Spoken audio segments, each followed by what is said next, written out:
Hello, everybody. Happy Saturday to you. Nodding in and just doing some front porch sitting. It's been a while, right?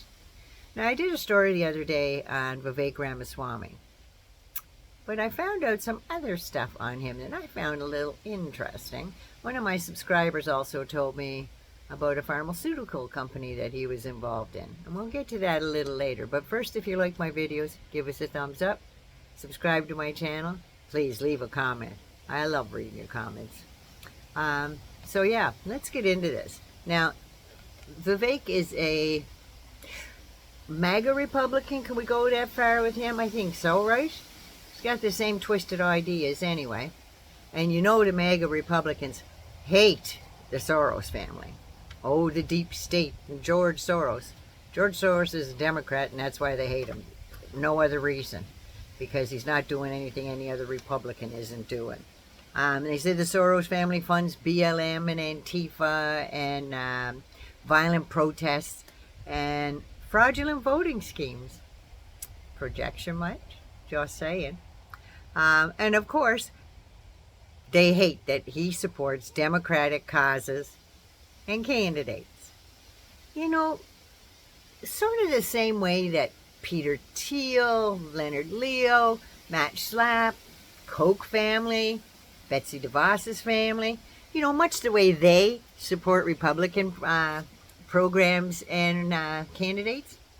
It's the same thing, only because it's Democrat, it's got to be deep state, right?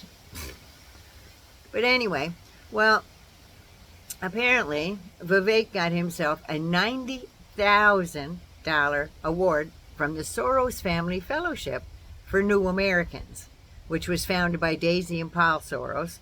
Paul is George's late brother. Now, first of all, I want to say this. He was born in the United States. He wasn't a New American. He was born in the United States in Cincinnati, August 9th, 1985. 4 days before my daughter. Yeah, he was born in the United States in Cincinnati, Ohio. He was not a New American. He was born to Indian, Hindu, Tamil-speaking parents. His father was a graduate, check this out, of the National Institute of Technology, and he worked for General Electric as both a patents lawyer and an engineer. Yeah. And his mama, now she graduated from Mysore Medical College Research Institute as a geriatric psychiatrist. Yes, his mom's a doctor, his dad's a lawyer and an engineer. Poor family. Poor family. So anyway, Vivek says that the fellowship money didn't come from George Soros. No, but it came from his brother. And said after graduating Harvard with a Bachelor of Arts, he didn't have the money to be able to afford to go to Yale Law School. I was in my first year, and I won the Merit Scholarship. Oh, that's hundreds of other kids win. That was partially funded, not by George Soros. He keeps making a point of saying that, but by Paul Soros' brother. And to be perfectly honest with you, I would have had to have been a fool to turn down a scholarship at the age of 24.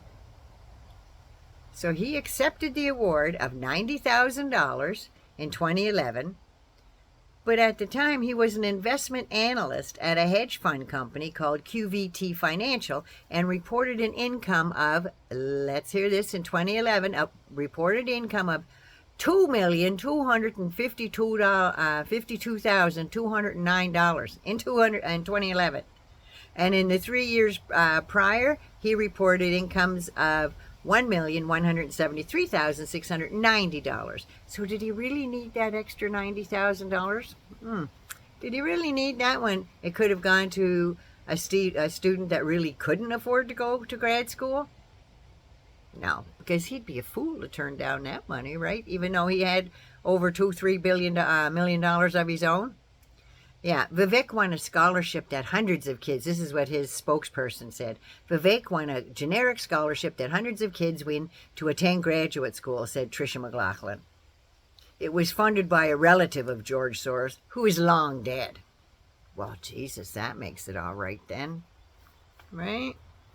Okay, now here's one other thing. In 2014, at the age of 29, I guess this is after law school, Vivek began building an empire of 6 biotech companies. And one of them, Exovant Science, this is from Forbes, a 2017 article, he ran the company as a CEO and said it would be, there was going to be a new Alzheimer's drug called Interperidine. Didn't meet clinical trials specifically.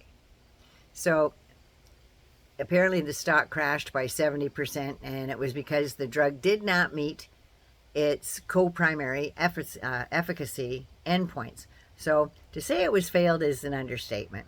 The drug was supposed to improve Alzheimer's patients' memory and ability to live self-sufficiently based on 2 surveys.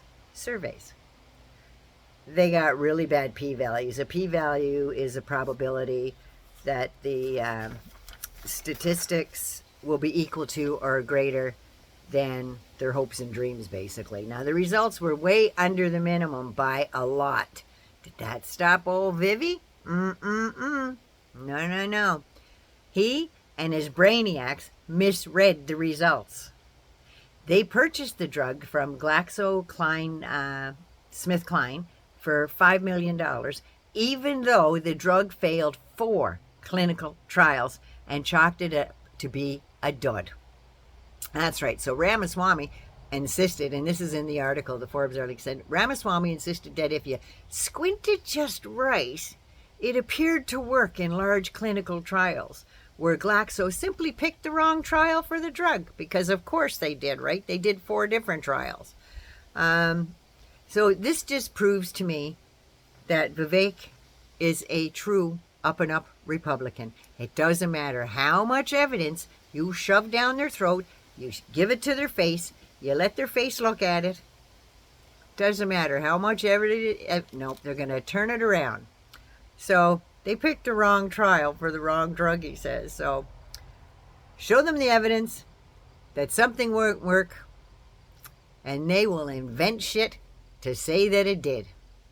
So who knows if that drug had hit the friggin' shelves in drugstores and whatnot. How many pharmacies would have been sued? Because he knew that 4 trials of that drug, and they weren't wasting any more money on it because it was a dud. I'm telling you, can drag the horse to water, but you can't make it drink. Anyway, Naughty Nana loves you. I got another one coming up for you soon. Have a good day. Be good, be safe, be good to you first. Mwah. I love you.